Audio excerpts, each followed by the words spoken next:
안녕하세요. 여러분의 행복한 노후를 위해 노력하는 오케어 TV입니다. 오늘은 연금 개혁 관련 소식을 정리하여 전해드립니다. 영상을 시청 전 구독 및 좋아요 부탁드립니다. 여러분의 성원은 영상 제작에 큰 힘이 됩니다. 국회 연금개혁특별위원회 일명 연금특위가 연금개혁안을 도출하기 위해 국민들이 참여하는 공론화위원회를 이번 달부터 가동합니다. 연금특위는 1월 16일 오후 국회 소통관에서 기자회견을 열었는데요. 민간자문위원회가 특위에 제출한 연금개혁 방안을 바탕으로 이해 당사자와 일반 국민 대표에 의한 국민의견 수렴 절차를 진행하고 절차를 진행하기 위한 세부 사항을 진행할 것이라고 말했습니다. 공론화위원회 위원장으로는 김상균 서울대 사회복지학과 명예교수를 위촉하고 위원은 수기조사소통 분야 전문가 등 15인 이내로 구성합니다. 연금특위 여야 간사와 민간자문위 공동위원장도 포함될 예정입니다. 특위는 수계 절차를 지원하기 위해 연금 전문가 등으로 구성된 공론화자문단을 구성합니다. 행정적 지원을 위해 국회 보건복지위 수석전문위원실과 국회 예산정책처 보건복지부 국민연금공단 합동으로 공론화 지원단도 꾸립니다. 연금개혁 공론화 의제에 소득 대체율 보험료율과 같은 모수개혁과 기초연금 국민연금 관계 설정 등 구조개혁이 모두 포함됐습니다. 현재 국민연금 보험료로는 국민연금을 유지할 수 없다는 현실인식을 바탕으로 적정 보험료율을 결정할 것으로 보입니다. 또한 국민연금을 수령하는 분들은 이를 통해 은퇴 후 소득 절벽을 보존하는 역할을 하고 있지만 우리나라의 소득 대체율이 40% 수준으로 여타 OECD 대비 낮은 수준입니다. 이를 해소하기 위한 방안을 이번 의견 수렴 시에도 논의할 것입니다. 또한 작년에 발표한 국민연금 감액제도에 대한 지속 여부도 포함될 것으로 보입니다. 앞서 특위 산하 민간자문위는 보험료율 13% 소득 대체율 50%, 안보험료율 15% 소득 대체율 40%안 등 두 가지 모수 개혁안을 보고했습니다. 공론화는 먼저 1단계 수기로 근로자 사용자 지역 가입자 청년을 대표하는 사람으로 50명 내외의 의제 수계단을 구성해 의제를 구체화합니다. 2단계에서 인구 비례로 선발한 500명의 시민 대표단을 구성하고 공론을 형성해 시민들의 숙고된 의사결정이 이루어질 수 있도록 할 계획입니다. 연금특위는 이와 함께 이해관계자가 참여하는 공청회를 개최할 예정입니다. 공청회의 이해관계자로는 노조 측에서 한국노총민주노총 등이 사측으로는 한국경영자총협회 대한상공회의소 등이 검토되고 있습니다. 연금특위는 향후 공론화 일정은 1월 말까지 공론화위원회를 구성하고 공론화 용역에 착수할 예정입니다.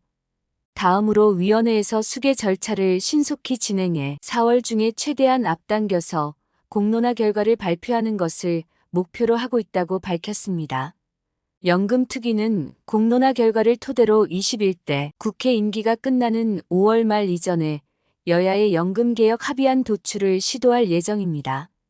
국민의힘 주호영 특위위원장은 청년들과 미래 세대를 위해 연금개혁은 더 이상 미룰 수 없는 시대적 과제라며 말했습니다. 또한 이번 시기를 놓치면 22대 국회에서 원점부터 다시 해야 하므로 반드시 21대 임기 내에 꼭 돼야 한다고 말했습니다. 23년 10월 보건복지부에서 국민연금 종합운영계획안을 발표하였으나 알맹이 없는 개혁안이라는 지적이 나왔었습니다. 당시 조규홍 보건복지부 장관은 보험료율의 인상, 소득 대체율 노후에 받을 연금 수준 등에 대해 다양한 의견이 있는 만큼 정부가 구체적인 수치를 제시하기보다는 공론화 과정에서 국민과 함께 만들어가는 과정이 더 바람직하다라고 말해 책임을 떠넘기는 게 아니냐는 지적을 받았습니다. 보험료율의 인상, 소득 대체율, 지급 개시 연령 등 핵심 사항이 빠진 개혁안을 내놓자 내년 총선을 의식한 행동아니냐라는 비판이 있었습니다.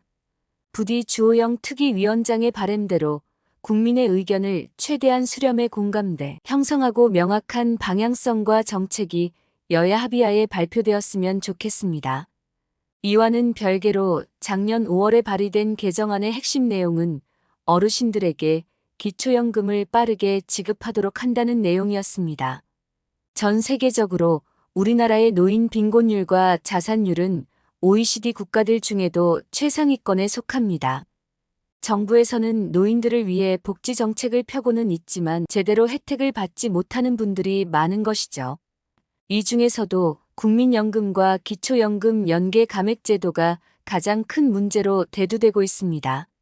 평생 국민연금을 성실히 납부하신 분들에게 불이익을 최소화하고 노인 빈곤 예방이라는 기초연금의 본래 목적 65세 이상이라면 기초연금을 받게 해야 한다고 말하고 있습니다. 또한 현재 시행 중인 기초연금 연계 감액제도를 폐지해 당장 내년부터 기초연금 지급 기준을 소득 인정액 하위 80%로 확대 시행하고 2025년에는 90%로 확대 진행해야 한다고 밝혔습니다. 또한 23년 8월 보건복지부 산하국민연금 재정계산위원회는 조만간 복지부에 제출할 보고서 초안에서 기초연금 대상자와 연금액 등을 논의했었습니다. 한 줄 요약입니다. 1월 16일 연금특위, 연금개혁안 도출을 위한 공론화위원회 가동 시작했습니다. 먼저 김상균 명예교수를 위원장으로 하는 공론화위원회 15인 구성했습니다.